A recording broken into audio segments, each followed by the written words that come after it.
अस्सलामुअलैकुम and welcome back to my channel learning with Hadia. ये वाला नया टॉपिक शुरू हो रहा है पर्सनालिटी डिसऑर्डर्स का, जिसमें है क्लस्टर ए, क्लस्टर बी और क्लस्टर सी। उसकी आगे क्लस्टर ए की सब पर्सनालिटीज़ हैं, फिर बी की, फिर सी की। तो सबसे पहले देख लेते हैं इंट्रो देख लेते हैं। तो इंट्रो देखने से पहले चैनल लाइक, सब्सक्राइब, शेयर ज़रूर कर लीजिए करें। So each of us has a personality, a set of uniquely expressed characteristics that influence our behaviors। कह रहे हैं कि जो हमारी जो है ना, हम हर एक बंदे की पर्सनालिटी है, हर एक के अंदर अपने कैरेक्टरिस्टिक्स हैं, अपने ट्रेड्स हैं, और इन कैरेक्टरिस्टिक्स को हम लोग कहते हैं पर्सनालिटी ट्रेड्स। और कैरेक्टरिस्टिक्स क्या हैं? वो हर एक का इमोशंस, हर एक के थॉट्स, हर एक के इंटरेक्शंस, हर एक का सोचने का तरीका, समझने का तरीका, किसी किसी भी चीज़ को अब वो कैसे रिएक्ट करता है, तो ये सब आते हैं कैरेक्टरिस्टिक्स। और जो हमारी कैरेक्टरिस्टिक्स हैं उनको पर्सनालिटी ट्रेट्स भी कहा जाता है। और वो which lead us to react in fairly predictable ways as we move through life. के वो फिर बताते हैं कि अगर कोई ऐसी सिचुएशन आ जाएगी तो कैसा बंदा रिएक्ट कर सकता है। हमारी पर्सनैलिटीज़ फ्लेक्सिबल भी होती हैं, हम अपने एक्सपीरियंस से भी सीखते हैं, और हम लोग दूसरे दूसरे न्यू अपनी सराउंडिंग से इंटरेक्ट करते हैं, फिर वेरियस रिस्पॉन्सेज, डिफरेंट चीज़ें हम लोग सीखते हैं। Or this is a flexibility that people who suffer from personality disorder usually do not have। के और फिर कह रहे हैं कि हम लोग वो रिस्पॉन्सेज अपनाते हैं जो इफेक्टिव होते हैं, लेकिन जो पर्सनालिटी डिसऑर्डर वाले लोग होते हैं वो लोग वैसे ही रहते हैं, स्टबर्न के स्टबर्न।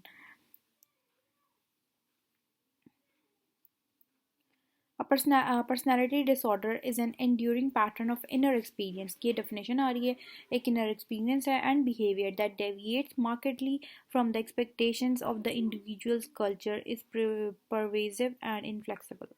कि वो इनफ्लेक्सिबल रहता है, वो कहता है मैं जैसा हूँ मैं बिल्कुल ठीक हूँ, मेरा उसका रिजिड पैटर्न होता है, और वो स्टबर्न होता है अपनी चीज़ पे कि मैं बिल्कुल ठीक हूँ। जो हम आगे जाके पढ़ेंगे तो आपको पता चल जाएगा कि वो जो है ना, वो पर्सनालिटी डिसऑर्डर वाले अपने तर्ज के मुताबिक, वो जो उनका तर्ज होता है उसके मुताबिक, अपने उनके सेट ऑफ बिलीव्स होते हैं, अपने एथिक्स होते हैं, उसके मुताबिक वो कहते हैं हाँ जी मैं बिल्कुल ठीक हूँ, ये है वो है। और इनका पर्सनालिटी डिसऑर्डर का आगाज़ कब होता है? एडोलसेंस में या अर्ली एडल्टहुड में। Is stable over time and leads to distress और इम्पेयरमेंट, जो कि फिर आपके सोशल लाइफ में, डिफरेंट लाइफ के जो डिफरेंट जो होते हैं उनमें इम्पेयरमेंट पैदा करता है। These disorders are among the most difficult psychological disorders to treat। सबसे ज़्यादा मुश्किल disorders हैं जो कि इनको treat करने में सबसे ज़्यादा मुश्किल हैं personality disorders जो। ये एज एन MCQ आ सकता है। यह है कि ये कॉमन होता है कि पर्सनालिटी डिसऑर्डर के जो बंदे पर्सनालिटी डिसऑर्डर से सफ़र कर रहे हैं वो किसी और डिसऑर्डर से भी सफ़र कर सकते हैं। और इन जब ये दो डिसऑर्डर से जब कोई सफ़र कर रहा होता है, एक पर्सनालिटी डिसऑर्डर होगा या कोई और दूसरा कोई और उस होता है डिसऑर्डर, तो उसको उसके रिलेशनशिप को हम कहते हैं कोमोर्बिडिटी। ये एक एज एन MCQ आ सकता है या शॉर्ट क्वेश्चन आ सकता है, तो ये ज़रूर कर लीजिएगा। DSM-5 indicate identifies 10 personality disorders, जिनको कहते हैं, जिनके 3 ग्रुप्स बनाए गए हैं और इनको क्लस्टर्स में डिवाइड किया हुआ है, A, B और C। 10 पर्सनालिटी डिसऑर्डर हैं टोटल, जिनको 3 क्लस्टर्स में, 3 ग्रुप्स में डिवाइड किया गया है। सबसे पहले क्लस्टर ए में है, जो कि ऑड से होते हैं बड़े। पैरानॉइड पर्सनालिटी डिसऑर्डर होता है, स्किज़ोइड पर्सनालिटी डिसऑर्डर और स्किज़ोटिपिकल पर्सनालिटी डिसऑर्डर, ये है क्लस्टर ए। क्लस्टर बी में बड़े ड्रामेटिक से होते हैं, बड़े इमोशनल होते हैं, इनको एंटी सोशल पर्सनालिटी डिसऑर्डर कहते हैं। एक है, दूसरा है बॉर्डरलाइन पर्सनालिटी, तीसरा है हिस्ट्रोनिक पर्सनालिटी, और चौथा है नार्सिसिस्टिक पर्सनालिटी। क्लस्टर सी में आते हैं बड़े एंशियस और फियरफुल लोग, ज़्यादातर दूसरों पर डिपेंडेंट होते हैं, इस तरह के। इनमें आते हैं अवॉइडेंट पर्सनालिटी, डिपेंडेंट पर्सनालिटी और ऑब्सेसिव कंपल्सिव पर्सनालिटी डिसऑर्डर, इसको कहते हैं OCPD। एक तो हमने OCD पढ़ा है ना, जो कि बड़े सफाई सुथराई वाले होते हैं लोग, ये होते हैं OCPD। इसकी एब्रीवेशन है OCPD, शॉर्ट वो। कॉमन डायग्नोस्टिक क्राइटेरिया क्या है पर्सनालिटी डिसऑर्डर का? अगर हम लोग डायग्नोस करें तो क्या कॉमन है? अब हम डायग्नोसिस देख लेते हैं। कह रहे हैं कि 2 या 2 से ज़्यादा जो है ना कोई भी पाए जाएँ तो उसको हम लोग कह सकते हैं। This pattern is manifested in 2 और more of the following events. Cognition, उनकी कॉग्निशन में उनको किसी भी चीज़ को डिफरेंट तरीके से परसीव कर सकते हैं, कोई भी चीज़ को। मतलब उनका जो सोचने का पैटर्न होता है ना, बड़ा ही डिफरेंट होता है, बड़ा ऑड सा होता है। इफेक्टिविटी, इंटरपर्सनल फंक्शनिंग और इम्पल्स कंट्रोल नहीं होता उनको अपने ऊपर। फिर कहते हैं इनफ्लेक्सिबल होते हैं। जैसे हम लोग तो अपने पैटर्न को, थिंकिंग पैटर्न को, अपने आप को बदल लेते हैं ना, जैसे जैसे सोसाइटी चेंज होती है, जैसे जैसे, लेकिन ये लोग वैसे के वैसे रहते हैं। इनके अपने एथिक्स होते हैं, अपने बिलीव होते हैं, उसके मुताबिक ये लोग रिजिड के रिजिड ही रहते हैं, अपने आप को चेंज नहीं करते। और इनका यही पैटर्न फिर इनके लिए डिस्ट्रेस पैदा करते हैं इनकी सोशल लाइफ में, ऑक्यूपेशनल लाइफ में, पर्सनल लाइफ में। और ये जो इनका पैटर्न होता है स्टेबल होता है और लॉन्ग ड्यूरेशन का होता है। ये लोग जो है ना इसको चेंज नहीं करते। और इनका आगाज़ जो होता है ना, पुराने वक्त देखा जाए तो इनका आगाज़ कब से होता है, एडल्सेंस में या अर्ली अडल्टहुड में ही इसका आगाज़ हुआ होता है। और ये भी देखा जाए कि किसी और मेंटल डिसऑर्डर से तो नहीं मुंसलिक। That disorder is not attributable to कोई मेडिसिन या कोई ऐसा ड्रग तो नहीं ले रहे जिसकी वजह से, या कोई ऐसी मेडिकल इंजरी तो नहीं हुई, कोई हेड ट्रॉमा तो नहीं हुआ। तो अब हम लोग देखते हैं कि इनके क्लस्टर ए में हमने पढ़ा है पैरानॉइड, स्किज़ॉइड और स्किज़ोटिपिकल पर्सनालिटी, तीन है, जिसको कहते हैं cluster of odd personality disorder. इनमें जो है ना लोगों का बिहेवियर बड़ा ऑड सा होता है, बड़ा एक्सेंट्रिक बिहेवियर होता है। ये अपने जो भी इडियट की चीज़ें होती हैं, किसी भी चीज़ के लिए, ये मोबाइल है उसका, हम लोग तो मोबाइल यूज़ करते हैं, जैसे कि हम अभी क्या चलें, तो पेन की एग्जांपल लेते हैं। पेन वो लिखने के लिए, वो अपने उनका पैटर्न बड़ा डिफरेंट हो सकता है। वो कहते हैं मैंने पेन इसलिए लिया है, मैंने बड़ा ही कोई अजीब, मैंने पेन रखा है, मैंने पेन लिया अपनी टेबल पर सजाने के लिए, मतलब वो कोई भी, आप सब, मैं क्या बोलूँ, बड़ा ही अजीबो गरीब किस्म के ना उनके थिंकिंग होती है, किसी भी चीज़ को परसीव करने के लिए बड़ी डिफरेंट उनकी ना पैटर्न होते हैं सोचने के। और हम लोग वो सोचेंगे भी नहीं, वो चीज़ लेकर आ जाएंगे। पैरानॉइड पर्सनालिटी जो डिसऑर्डर है, इसमें ज़्यादातर लोग जो होते हैं वो बड़ा डिस्ट्रेस, उनको ना लोगों पे ट्रस्ट नहीं होता। वो डिस्ट्रेस करते हैं, हर वक्त सस्पिशियस होते हैं लोगों के ऊपर, और कहते हैं कि लोग हमें ना हार्म करेंगे, और कहते हैं कि लोग हमारे इर्द गिर्द जो है ना हमारे लिए बड़ा ख़तरनाक है, हमारे लिए कोई ना कोई ट्रिकरी जैसी साजिशें कर रहे हैं, और अपने ही उनकी किसी भी चीज़ में या किसी भी चीज़ में वो ना हिडन मीनिंग फाइंड कर रहे होते हैं कि अच्छा ये है तो ये इसने इसका मतलब ये है, ये हुआ है, जैसे ट्रिकरी के तौर पर ना वो अपने आप को टारगेट समझ रहे हैं। और ज़्यादातर ये लोग जो होते हैं, क्योंकि वो एक दूसरे लोगों से डरते हैं, उनके ऊपर ट्रस्ट नहीं होता लोगों के ऊपर, वो डिस्ट्रस्ट लोगों पे ना, ज़रा लोगों के इर्द माहौल पे ना, वो फिर जो होते हैं ना, जब वो डिस्ट्रस्ट करते हैं, लोगों पे ट्रस्ट नहीं करते, तो वो दूर रहते हैं लोगों से, कोल्ड और डिस्टेंट रहते हैं।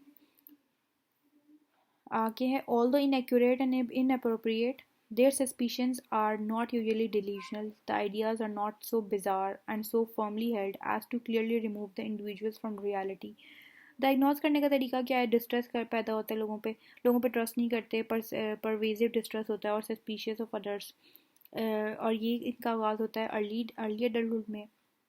चार या चार से ज़्यादा हों, डायग्नोस करने का तरीका है, चार या चार से ज़्यादा इसमें डायग्नोस्टिक क्राइटेरिया हो, तो हम लोग उसको कह सकते हैं कि ये पैरानॉइड पर्सनालिटी डिसऑर्डर क्या है। सस्पेक्ट करता हो लोगों पे, कभी भी बिलीव ना करता हो, लॉयल्टी और उसकी ट्रस्टवर्दीनेस पे भी इनको डाउट हो, अपने फ्रेंड्स को या उसके इर्द गिर्द, हत्ता कि अपने माँ बाप से भी ज़्यादा, माँ बाप के भी या अपनी बीवी या अपने शौहर पे भी वो ट्रस्ट नहीं कर पाते।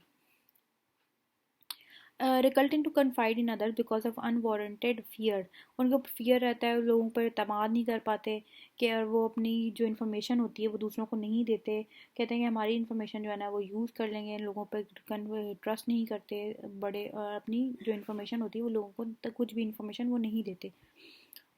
और जो है ना अपनी तरफ से एज्यूम करते हैं थ्रेटनिंग मीनिंग्स या हिडन मीनिंग जो है ना लोगों के अंदर से, उनकी बातों में या किसी भी इवेंट पे ना अपनी तरफ से हिडन मीनिंग तलाश करते हैं। ग्रजेस उनके दिल में होते हैं, और अनफॉरगिविंग और इंसल्ट को फ़ौरन से पर जो है ना फॉरगिव नहीं करते, इंजरीज या स्लाइड्स को। परसीव्स अटैक, और अपनी किसी कोई भी बात होती है तो अपने कैरेक्टर पे, अपनी रेपुटेशन पे अटैक समझते हैं। रिकरेंट सस्पिशंस होती है। और डू नॉट अकर, फिर क्राइटेरिया बी क्या है, does not occur exclusively during the course of schizophrenia, a bipolar disorder और depressive disorder with psychotic features or another psychotic disorder, and is not attributed to the psychological effects of another medical disorder condition.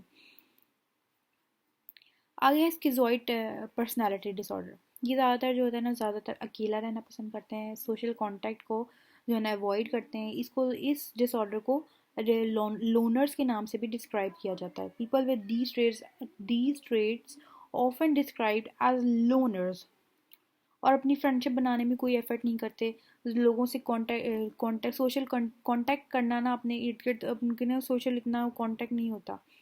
और अपनी जो emotions हैं थोड़े से दिखाते हैं, मतलब सोशल ग्रुप्स में या रिलेशनशिप में ये रहना पसंद ही नहीं करते, और जॉब्स भी ऐसी लेते हैं जिसमें सोशल कांटेक्ट ना, उनका पीछे बैठ के काम, हालांकि वो उनकी एबिलिटीज़ बहुत ज़्यादा होती हैं, फिर भी वो जो है ना क्या वो ऐसी जॉब्स लेते हैं जो उनको कांटेक्ट ना करना पड़े, लोगों से इतना मेल जोल ना करना पड़े, ज़्यादातर अकेले रहना पसंद करते हैं. Many live by themselves as well. Not surprisingly, their social skills tend to be weak. उनके social skills weak होते हैं. Intimacy में interest नहीं होता उनका, में lack interest, may create martial और family problems भी उनके create होते हैं इसकी वजह से, और अपने ऊपर ही ज़्यादातर फोकस करते हैं, मेनली फोकस ऑन themselves. और दूसरों की प्रेज और क्रिटिसिज्म से इनको कोई फ़र्क नहीं पड़ता, कोई उनको कोई फीलिंग नहीं होती, कोई अगर उनको प्रेज़ करे, कोई उनकी तारीफ़ करे, उनको कोई फ़र्क नहीं पड़ता, ना कोई वो एंगर शो करते हैं, ना कोई वो जो खुशी शो करते हैं जब कोई उनकी तारीफ़ करे, या ना या वो क्या कहते हैं ख़राबी बताए कि तुम्हारा ये क्रिटिसिज्म करे, तो उनको कोई फ़र्क नहीं पड़ता. उनको किसी अटेंशन की ज़रूरत नहीं होती, ना किसी एक्सेप्टेंस की ज़रूरत होती है. वो कहते हैं जैसा मैं हूँ मैं वैसा ही हूँ, जिसने एक्सेप्ट करना करे, ना करना है तो ना करे, बाहर में जाए. Viewed as cold, humorless और dull, generally succeed in being, और ज़्यादातर इग्नोर रहने में ही वो सक्सेसफुल होते हैं. और मैन जो होते हैं, जो आदमी होते हैं, वो ज़्यादा स्लाइटली मोर लाइकली तो होते हैं इसको एक्सपीरियंस करने के देन वुमेन. डायग्नोज करने का तरीका क्या होता है? Pervasive pattern of detachment from social relationships, लोगों की सोशल रिलेशनशिप से दूर रहते हैं, अपनी जो है ना उनको कोई डिज़ायर होती है, ना वो अपने क्लोज रिलेशनशिप्स के, हत्ता कि अपने माँ बाप या अपने बहन भाई के इर्द गिर्द भी वो बैठना इतना पसंद नहीं करते, बहुत क्लोज रहते हैं, और जो है ना सोलिटरी एक्टिविटीज़ पसंद करते हैं. Has little if any interest in having sexual experience with other person. Take player, कुछ ही एक्टिविटीज़ होती हैं जिनमें वो प्लेयर जो उनको खुशी मिलती है. क्लोज फ्रेंड्स नहीं होते उनके, ना ही अपने कोई कॉन्फिडेंट जिनको अपनी कोई पर्सनल इन्फॉर्मेशन उन्होंने शेयर की होती है, कोई ऐसे नहीं होता है. Indifferent appears indifferent to praise और क्रिटिसिज्म ऑफ अदर, कोई उनको कोई फ़र्क नहीं पड़ता, उनकी कोई प्रेजल करे, उनको कोई क्रिटिसाइज़ करे, उनको कोई फ़र्क नहीं पड़ता. इमोशनल कोल्डनेस होती है उनमें, डिटैचमेंट नहीं होती है, और फ्लैटेंड अफेक्टिविटी होती है. और ये भी देखा जाए कि ये स्किज़ोफ्रेनिया के कोर्स में तो नहीं हो रहा, या बाइपोलर डिसऑर्डर तो नहीं है उसको, या डिप्रेसिव डिसऑर्डर तो नहीं है इसके साथ साथ, या कोई और साइकोटिक डिसऑर्डर तो नहीं है, ऑटिज्म स्पेक्ट्रम डिसऑर्डर तो नहीं है, किसी मेडिसिन की वजह से तो नहीं हुई, या कोई फिजिकल इंजरी तो नहीं हुई इसको. स्किज़ोटिपिकल पर्सनैलिटी डिसऑर्डर क्या होता है? इनका जो होता है ना, इनको क्लोज रिलेशनशिप में बड़ी डिस्कम्फर्ट सी होती है, उनके जो सोचने समझने के तरीके होते हैं बड़े डिफरेंट होते हैं, चीज़ों को परसीव करने के जो पैटर्न्स होते हैं वो डिफरेंट होते हैं. आइसोलेशन में रहते हैं और बड़े कम दोस्त होते हैं. सम फील इंटेंसली क्लोज लोनली. और ये ज़्यादा स्वेयर डिसऑर्डर होता है. आपसे अगर एज एन एमसीक्यू पूछा जाए कि which one is more swear in the cluster A personality disorder, तो आएगा स्किज़ोटिपिकल पर्सनैलिटी डिसऑर्डर. तो ये ज़्यादा जो है ना स्वेयर है. पैरानॉइड और स्किज़ोइड पर्सनैलिटी डिसऑर्डर से ज़्यादा स्वेयर कौन सा है? Schizotypal personality disorder. और ये जो है ना, the thoughts and behaviours of people with schizotypal personality disorder can be noticeably disturbed. उनके जो बिलीव्स होते हैं वो किसी भी चीज़ को परसीव करने के, जैसे कि मैंने आपको जैसे कि कोई एग्जांपल ले लेते हैं, जैसे कि पिलो. अब हम लोग वो जो है ना पिलो लेते हैं किस लिए? आराम के लिए. वो पिलो वो हम लोग वो करेंगे कि नहीं, ये पिलो जो है ना मैंने इधर इसलिए रखा हुआ है, इसी जगह पे रखा हुआ है क्योंकि ये बड़ा प्यारा लग रहा है, ये इधर ही अच्छा लगता है. इस तरह वो ये पिलो इस बेड से नहीं हटेगा, दूसरे बेड पे नहीं जाएगा, ये इधर का ही है. इस तरह के अजीब व गरीब उनके तो थॉट्स. और अभी मुझे ना एग्जांपल सही से देनी नहीं आ रही, लेकिन वो बहुत ही अजीब व गरीब किस्म के पैटर्न्स उनके थॉट्स होते हैं किसी भी चीज़ को लेके. अगर हम लोग उनको कोई, जैसे मोबाइल है, हम लोग मोबाइल किस लिए रखा हुआ है? फ़ोन पे बात करने के लिए, लेकिन उनके बड़े कोई और सा उनका कोई बिलीफ होगा, बहुत ही कोई ऐसी अजीब सी बात निकाल के लेकर आएंगे कि हम लोग उनको डिसएग्री भी नहीं करते. ठीक है, बस सही, क्या कर सकते हैं अब उसको, बंदे को. आगे है extra sensitive. A number of people with this disorder see themselves as having Special extrasensory abilities. Some believe that they have magical control over others. ठीक है. Examples of schizotypical eccentrics include repeatedly arranging cans to align their labels. उनको अच्छा था कि cans को तो repeatedly align, जैसे Pepsi जिस तरह लिखा हुआ ना तो वो उसको इसी तरह अरेंज करेंगे कि पेप्सी ये नहीं होगा कि आए उस साइड पे आ जाए लाइन वाइज। अगर हमने 4 कैंस फॉर एग्जांपल पेप्सी के लगाए हैं तो वो पेप्सी के 4 कैंस इसी तरह आएंगे कि पी पहले आएगा, पी दो चारों कैंस का पहले आएगा, और इस तरह उसको ऑर्गेनाइज करते रहेंगे, अपने क्लोजर्स को बार बार ऑर्गेनाइज करेंगे। और उनकी जो क्लोथिंग है ना बड़ी उनकी डिफरेंट, वो पार्टी में कोई भी डिफरेंट बड़े डिफरेंट से लगेंगे।